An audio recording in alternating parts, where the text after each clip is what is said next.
Hi everybody, Brian Bush, Top Crop Alliance. Today we're coming to you from the same hail damaged field that we showed just over 2 weeks ago. So, good news. Maybe you didn't realize at the time, but during that video I was down on my knees. So probably the crop was about kind of right here. We've expanded up. I mentioned at that time, pulling leaves out. We had 4 to 6 leaves still in the whirl, so it's gonna be 2 weeks or so. We've made it there. So positives. Look around, you can see the tassels are up here. We've got green silks, receptive, ready to go. Pollen's flying in the air, we're happy.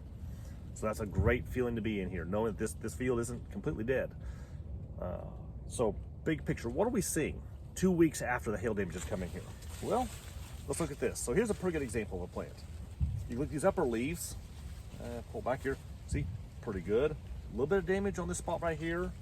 This tip is a little bit battered up, but most importantly, this is the ear leaf. You can look here, that ear leaf is kind of shredded. I pulled one off another plant right here.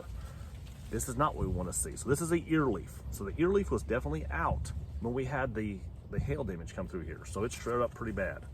Why does that matter? Hail damage to the ear leaf really cuts down the energy that goes into that ear leaf. So the ear leaf is kind of like a main line. That's all the energy that's produced here goes directly into that ear. It doesn't have to move up through the stalks, back and forth to get there.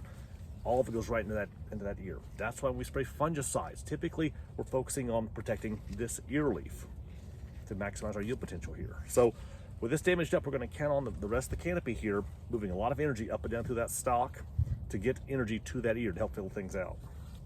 I'm very happy to see how things are today. We had a rain, things looking better here. It's always more refreshing after you get a rain shower come through. But bottom line here, this field's recovered quite well. We'll follow back up in a couple weeks to see how the ears are doing. It's kind of hard to show you here, but there's definitely, you can see bruising on the stalks. I'm a little concerned about some bruising on the ears as well. Have we lost some kernels? Could that predispose us to some ear rots and things like that coming in? Too early to worry about that right now. Time will tell. But at least right now, a little over 2 weeks after the hail came through, this field's recovered pretty well. And honestly, if you didn't know this field was hail damage, you'd drive past, you don't even recognize it now. So, hope that helps. Let us know if you have any questions.